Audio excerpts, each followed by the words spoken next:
Today family கிச்சனில் பார்க்க போகிறது ரொம்பவே ஹெல்த்தியான டேஸ்டியான வெஜ் கட்லட் ரெசிபி. ஃபேமிலி கிச்சனில் ஹோம்மேட் ஈவினிங் ஸ்நாக்ஸ் ஸ்டார்ட் பண்ணியிருக்கோம். உங்கள் சில்ட்ரன்ஸ்க்கு ஸ்கூல் விட்டு வந்தோன்னா ஹெல்த்தியான ஃபுட்ஸ் கொடுக்கணும்னு ஆசைப்படுறீங்க, வெளியே வாங்காமல் வீட்டில் செஞ்சதாக இருக்கும்னு ஆசைப்படுறீங்க, நம்ம வாட்ஸ்அப் நம்பர் கான்டாக்ட் பண்ணுங்கள். Only for Madurai. கட்லட்டுக்கு தேவையான பொருட்கள் அவல், உருளைக்கிழங்கு, கேப்சிகம், கேரட், வெங்காயம், காஞ்சி இஞ்சி பூண்டு பேஸ்ட், பச்சை மிளகா, கொத்தமல்லி, கருவேப்பிலை எல்லாமே தேவையான அளவு எடுத்துக்கோங்க. அவளில் ஃபஸ்ட்டு நம்ம தண்ணி ஊற்றி ஒரு அரை மணி நேரம் ஊற விட்டுக்கலாம். அப்போ தான் அது நல்லா புழுன்னு வரணுன்னு உருளைக்கிழங்கு காணியும் வேக வச்சு எடுத்துக்கலாம். மற்ற எல்லாத்தையும் நல்லா சாப் பண்ணிக்கலாம். ஊற வச்சு இந்த அவலில் தண்ணி எடுத்துட்டு நல்லா பிணைஞ்சிங்கன்னா நம்மளுக்கு மாவு பேட்டர் மாதிரி கிடச்சிடும். அவல் நல்லா மாவு ஸ்டேஜுக்கு வந்தோடனே வேக வச்ச உருளைக்கிழங்கையும் நல்லா அவல் அந்த மாவு பேட்டர் மாதிரி ரெடி பண்ணியிருக்கிறதோட நல்லா மிக்ஸ் பண்ணிக்கோங்க. மிக்ஸ் பண்ண அப்புறம் வெங்காயம் கொஞ்சம் கொஞ்சமாக ஆட் பண்ணி அந்த பேட்டரோட நல்லா மிக்ஸ் ஆகிற மாதிரி நம்ம நல்லா மிக்ஸ் பண்ண தான் டேஸ்ட் சூப்பராக இருக்கும். இஞ்சி பூண்டு, பச்சை மிளகா, கேப்சிகம், கேரட் எல்லாத்தையும் போட்டு நல்லா மிக்ஸ் பண்ண தான் டேஸ்ட் சூப்பராக இருக்கும். நல்லா மிக்ஸ் பண்ணிக்கோங்க.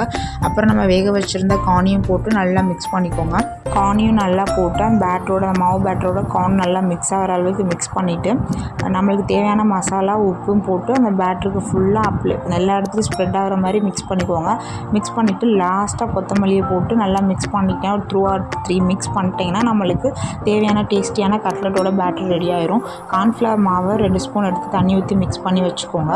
அதை நல்லா டிப் பண்ணிவிட்டு பிரெட் க்ரம்ஸோடு டிப் பண்ணிவிட்டு நம்ம இந்த மாதிரி ஒரு 5 minutes ட்ரை பண்ணி வச்சுட்டு சேலோ ஃப்ரை பண்ணி எடுத்தோம்னா நம்மளுக்கு டேஸ்டியான ஈவினிங் ஸ்நாக்ஸ் கட்லட் ரெடி ஆயிரும். ரொம்பவே டேஸ்டியான கட்லட் ரெசிபி ட்ரை பண்ணி பார்த்துட்டு கமெண்ட் பண்ணுங்கள், லைக் பண்ணுங்கள், ஷேர் பண்ணுங்கள், சப்ஸ்கிரைப் பண்ணுங்கள், ஃபாலோ பண்ணுங்கள் நம்ம பேஜை. எந்த ஒரு ப்ரிசர்வேஷனும் இல்லாமல் அப்பப்போ கிடைக்கக்கூடிய ஃப்ரெஷ்ஷான பொருட்கள் வச்சு ஈவினிங் ஸ்நாக்ஸ் ரெடி பண்ணி கொடுத்துட்ருக்கோம்.